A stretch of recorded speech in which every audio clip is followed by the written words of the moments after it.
태어난 지 얼마 되지 않아 뛰어다니는 새끼 얼룩말을 보신 적 있으십니까? 바다거북은 알에서 깨자마자 본능적으로 모래사장을 지나 바다를 향해 기어가죠. 새들은 알에서 깨어나면 어미가 물어다주는 벌레를 받아먹으며 금세 깃털을 기르고 날아오를 준비를 마칩니다. 그런데 우리 인간의 아기는 어떻습니까? 태어나서 1년 가까이 자기 힘으로는 걷지도 못하고 심지어 무거운 머리를 가누지 못해 목도 제대로 못 가눕니다. 누군가 젖을 물려주지 않으면 하루도 버틸 수 없는 정말 약한 존재죠. 자연계에서 이렇게 무기력하게 태어나는 생명체는 인간이 유일합니다.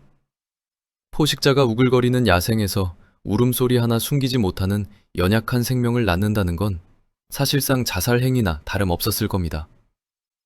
대체 우리 조상들은 왜 이런 위험천만한 진화의 길을 선택했던 걸까요? 수백만 년 전 아프리카 초원에서는 인류의 운명을 바꿀 아주 극적인 변화가 일어났습니다. 당시 우리 조상들은 안전했던 나무 위에서 내려와 두 발로 꼿꼿하게 걷기 시작했죠. 두 발로 걷게 되니까 두 손이 자유로워졌고 그 손으로 돌을 깎아 도구를 만들 수 있게 되었습니다. 그런데 여기서 아주 치명적인 문제가 하나 생겼습니다. 꼿꼿하게 서서 걷기 위해 엉덩이뼈와 골반뼈가 점점 좁아지고 단단하게 변해버린 겁니다. 골반이 좁아졌다는 건 뱃속 아기가 빠져나올 통로가 그만큼 비좁아졌다는 뜻이죠. 반면에 도구를 쓰고 불로 고기를 익혀 먹기 시작하면서 인간의 뇌는 폭발적으로 커지기 시작했습니다. 엄마의 골반은 갈수록 좁아지는데 뱃속 아기의 머리는 자꾸만 커지는 모순적인 상황이 벌어진 겁니다.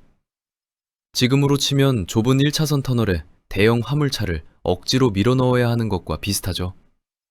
엄마도 아기도 위험한 이 절체절명의 위기를 우리 조상들은 어떻게 넘겼을까요? 자연이 찾아낸 해결책은 딱 하나뿐이었습니다. 아기의 머리가 엄마의 골반을 통과할 수 없을 만큼 커지기 전에 뱃속에서 일찍 꺼내버리는 겁니다. 뇌가 다 자라기도 전에 뼈가 말랑말랑할 때 아주 미숙한 상태로 내보내는 방식을 택한 거죠. 다른 동물들이 뱃속에서 뇌와 근육을 거의 다 완성해서 태어난다면 인간의 아기는 뇌가 30% 정도만 완성된 채로 나옵니다. 스스로 두 발로 걸을 수 있을 때까지 부모의 철저한 보호를 받으며 나머지 뇌를 채워가야만 했죠. 이게 바로 인류가 가진 지독한 부성애와 모성애의 시작점이 되었습니다. 자기 혼자서는 손가락 하나 제대로 꼼지락거리지 못하는 핏덩이를 무사히 어른으로 키워내려면 엄청난 희생이 필수적이었죠. 누군가가 하루 종일 곁에 붙어서 먹이고 씻기고 입히고 맹수로부터 지켜줘야만 했습니다. 어미 원숭이들은 새끼가 태어나자마자 자기 털을 꽉 붙잡고 등에 매달리니까 두 손을 자유롭게 쓰면서 먹이를 구하러 다닐 수 있습니다. 하지만 인간의 아기는 털도 없고 무언가를 꽉 붙잡을 힘도 전혀 없었죠. 그래서 엄마가 늘 두 팔로 아기를 단단히 안고 다녀야만 했습니다. 두 팔이 아기에게 묶여버린 엄마는 당장 먹을 열매 하나를 따기도 힘들었고 사나운 짐승을 피해 빠르게 도망치기도 어려워졌습니다. 누군가 곁에서 먹을 것을 가져다주고 보호해주지 않으면 생존 자체가 불가능했죠. 엄마와 아기 둘 다 살아남을 수 없는 혹독한 상황에 내몰리게 된 겁니다. 당장 엄마와 아기 모두 굶어 죽을 판인데 이때 기적 같은 구원자처럼 등장한 게 바로 아빠였습니다. 사실 동물의 왕국에서 수컷이 자기 새끼를 끔찍하게 아끼고 돌보는 일은 생각보다 드뭅니다. 우리와 유전자가 가장 가깝다는 침팬지 무리만 봐도 금방 알 수 있죠. 수컷 침팬지들은 짝짓기가 끝나면 그걸로 역할이 끝입니다. 새끼가 굶어 죽든 말든 다른 짐승에게 공격을 받든 말든 크게 신경 쓰지 않습니다. 그런데 우리 인간의 조상 수컷들은 진화의 갈림길에서 완전히 다른 길을 선택했습니다. 자기가 하루 종일 사냥해서 얻은 귀한 고기나 힘들게 캔 열매를 혼자 꿀꺽 삼키지 않았죠. 양손에 가득 들고 가족이 애타게 기다리는 동굴까지 땀을 뻘뻘 흘리며 걸어오기 시작한 겁니다. 두 발로 걷게 되면서 뇌가 커졌다고 말씀드렸는데 이 커다란 뇌는 말 그대로 에너지를 엄청나게 잡아먹는 하마 같은 녀석입니다. 갓 태어난 아기들은 하루에 먹어치우는 영양분의 절반 이상을 오직 자기 머릿속의 뇌를 키우는 데 쏟아붓습니다. 꼼짝 못하고 아기를 안고 있는 엄마. 혼자서 젖을 물려가며 이 엄청난 에너지를 감당하는 건 애초에 불가능한 미션이었죠. 결국 누군가 밖에서 끊임없이 단백질이 풍부한 식량을 구해와야만 했습니다. 이 무겁고 고된 짐을 기꺼이 자신의 어깨에 짊어진 게 바로 아버지들이었죠. 지금으로 치면 지루한 야근을 마치고 지친 몸을 이끌고 퇴근길에 갓 튀긴 통닭 한 마리를 사들고 헐레벌떡 뛰어오는 아빠의 모습과 똑같습니다. 하지만 수십만 년 전의 퇴근길은 지금처럼 가로등이 켜진 안전한 아스팔트 길이 아니었죠. 밤이 되면 거대한 맹수들이 우글거리는 캄캄한 초원을 맨몸으로 가로질러서 먹이를 가져온다는 건 언제 목숨을 잃을지 모르는 위험한 모험이었습니다. 어둠 속에서 번뜩이는 표범의 눈동자와 하이에나의 울음소리를 견디며 달리는 공포를 이겨내야 했죠. 사냥감에게 다쳐서 피를 흘리면서도 발걸음을 멈출 수가 없었습니다. 가족을 향해 걷다가 빈손으로 돌아갈 수는 없었죠. 내 피를 물려받은 저 연약한 핏덩이를 어떻게든 살려내겠다는 강력한 본능이 남자의 머릿속을 바꿔버린 셈이었습니다. 아빠가 목숨 걸고 먹이를 구해오는 동안 엄마는 안전하고 따뜻한 동굴 안쪽에서 아기를 품에 안고 체온을 나눴죠. 이렇게 인류 역사상 처음으로 아빠와 엄마가 역할을 척척 나눠서 아이를 키우는 환상의 팀플레이가 만들어진 겁니다. 동물의 왕국에서는 찾아보기 힘든 끈끈하고 유별난 가족이라는 단위가 탄생하는 순간이었죠. 하지만 아빠 한 명이 육아에 추가됐다고 해서 이 지옥 같은 육아의 굴레가 완전히 끝난 건 아니었습니다. 인간의 아기는 방금 말씀드렸듯이 너무나도 무기력했습니다. 아이가 제 앞가림을 하면서 혼자 밥을 챙겨 먹기까지는 무려 10년이 훌쩍 넘는 긴 세월이 필요했습니다. 과연 엄마 아빠 두 사람의 힘만으로 이 잔인한 야생을 10년 동안이나 무사히 버텨낼 수 있었을까요? 엄마와 아빠 둘이서만 이 무거운 생존의 짐을 지기에는 현실이 너무 벅찼습니다. 가만히 생각해 보시죠. 아기가 엄마 젖을 떼고 고기를 씹어 먹을 수 있을 때까지 최소 몇 년이 걸립니다. 그런데 그 사이 둘째와 셋째가 연달아 태어나는 일이 허다했죠. 아빠는 캄캄한 숲속에서 사냥하느라 정신이 없었고 엄마는 갓난아기에게 젖을 물리느라 두 손이 묶여 있었습니다. 그럼 흙바닥을 기어다니는 둘째와 이제 막 걸음마를 떼고 돌아다니는 셋째는 대체 누가 돌봤을까요? 한눈만 팔아도 독사를 밟거나 맹수에게 물려갈 수 있는 게 끔찍한 야생이었습니다. 누군가 부모의 사각지대를 확실하게 메워주지 않으면 꼬마들은 살아남을 방법이 없었죠. 바로 이때 인류의 생존을 책임질 듬직한 구원투수가 등장했습니다. 바로 나이든 할머니들이었죠.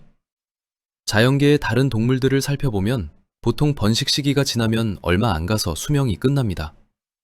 더 이상 새끼를 낳지 못하는데 한정된 먹이를 축내면서 무리에 남을 이유가 없기 때문이죠. 그런데 인간은 참 유별나게도 아기를 낳지 못하게 된 이후에도 수십 년을 넘겨서 살아가는 쪽으로 진화했습니다. 학자들이 오래된 화석과 뼈를 조사해 보니까 놀라운 결과가 나왔죠. 수십만 년 전부터 나이든 여성들이 무리에 섞여서 오랫동안 살았다는 흔적이 쏟아져 나온 겁니다. 할머니들은 사면터에 나가는 대신 젊은 딸을 도와 손주들을 돌보는데 남은 인생을 바친 겁니다. 지금으로 치면 맞벌이 출근을 하는 자식을 대신해서 온종일 손주를 업어 키우고 유치원 버스를 태워주는 우리네 할머니들의 모습과 똑같습니다. 체력은 예전 같지 않아도 할머니들의 머릿속에는 엄청난 생존 데이터가 들어있었죠. 놀라운 눈썰미로 아이들에게 먹어도 되는 달콤한 열매와 배탈이 나는 독초를 기가 막히게 구별해 주었습니다. 우리나라 전통사회에서도 할머니들의 역할은 대단했죠. 춥고 배고픈 보릿고개가 찾아오면 집안의 어른인 할머니가 나서서 산에 널린 수많은 식물 중에 먹을 수 있는 나무 껍질이나 칡뿌리를 기가 막히게 구별해냈습니다. 그를 몰라도 평생 몸으로 체득한 자연의 지혜가 곧 생존의 교과서나 다름없었던 겁니다. 이런 눈물겨운 내리사랑 덕분에 젊은 엄마는 육아의 부담을 덜고 빨리 체력을 회복해 다음 아기를 가질 수 있었죠. 할머니의 보살핌 덕분에 아이들이 어른으로 자라날 확률도 쑥쑥 올라갔습니다. 단순한 돌봄을 넘어서 가뭄을 어떻게 버텨냈는지 그 생존의 지혜가 할머니의 입을 통해 손주들에게 전수되기 시작한 겁니다. 할머니가 기억해낸 마르지 않는 샘물이 부족 전체를 위기에서 구해내기도 했죠. 이게 바로 인류가 덩치 크고 힘센 맹수들을 제치고 살아남은 결정적인 무기가 되었습니다. 그런데 여기서 또 하나 재미있는 질문이 생깁니다. 고작 피를 나눈 가족들끼리만 뭉친다고 해서 자연의 위협이 깔끔하게 사라졌을까요? 가혹한 대자연 앞에서는 가족끼리 뭉쳐도 핏줄만으로 버티기엔 한계가 있었습니다. 빙하기의 캄캄한 겨울은 끔찍하게 길고 혹독했죠. 가족을 먹여 살리던 사냥꾼 아빠가 목숨을 잃는 일도 비일비재했습니다. 거기다 엄마마저 병에 걸려 누우면 어린아이들은 굶어 죽을 수밖에 없는 아슬아슬한 상황이었습니다. 여기서 우리 조상들은 생존을 위해 아주 기막힌 선택을 하게 됩니다. 피 한 방울 섞이지 않은 남의 집 아이들까지 내 자식처럼 거두어 먹이는 공동 육아의 길을 택한 겁니다. 동물의 세계에서는 상상조차 하기 힘든 엄청난 사건이죠. 다른 동지의 새끼가 굶어 죽든 말든 내 새끼만 배불리 먹이면 그만인 게 야생의 법칙입니다. 하지만 인간은 완전히 달랐습니다.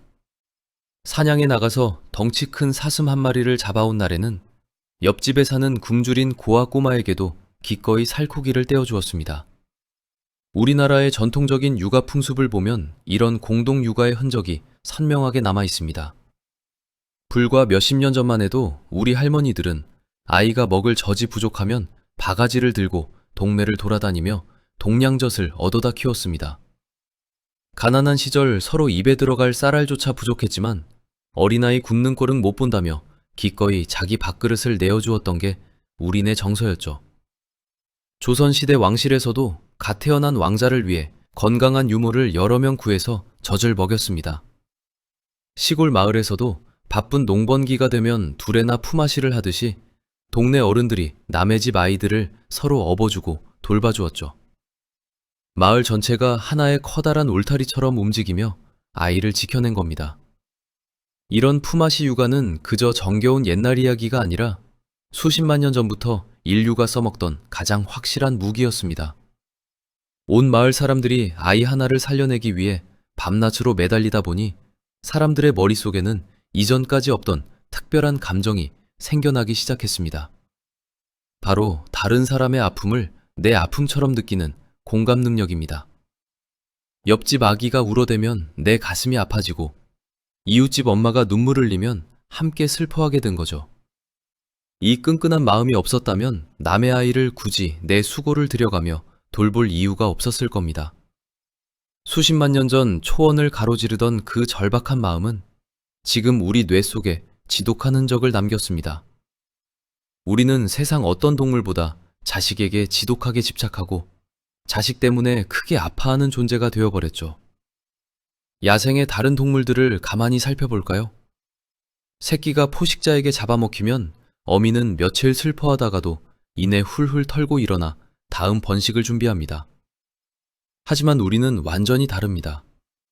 아이가 조금만 아파도 부모는 뜬 눈으로 밤을 새우고 밥술조차 제대로 넘기지 못합니다. 도대체 왜 이렇게까지 고통스러워야 할까요? 그만큼 어마어마한 시간과 에너지를 아이 하나에게 몽땅 쏟아붓도록 우리의 몸이 진화했기 때문입니다. 오늘 퇴근하고 녹초가 된 몸으로 아이의 복잡한 수학 숙제를 같이 풀어주는 내 모습을 본 적 있으실 겁니다. 집안을 뛰어다니는 4살배기 꼬마를 쫓아다니며 밥 한 숟갈이라도 더 먹이려고 소리를 지르며 전쟁을 치르기도 하죠. 남들이 보면 사서 고생을 하나 싶지만 이건 유별난 교육열이 아닙니다. 내 핏줄을 기어코 살아남게 만들겠다는 유전자에 깊게 새겨진 본능이 튀어나오는 겁니다. 결국 인류가 빙하기의 추위와 맹수들을 뚫고 지구의 주인이 될 수 있었던 건 커다란 뇌나 뾰족한 참끝 덕분이 아니었습니다. 내 아이를 살리기 위해 밤길을 달렸던 아빠, 온종일 아기를 끌어안았던 엄마, 동냥젖을 물려가며 남의 아이도 거두어 먹였던 이웃들의 지독한 사랑 덕분이었죠. 오늘 밤에는 곁에서 곤히 잠든 가족들의 얼굴을 가만히 들여다보시는 건 어떨까요? 그 평온한 숨결 속에 수십만 년을 이어온 위대한 인류의 눈물겨운 생존 기록이 숨쉬고 있을 겁니다.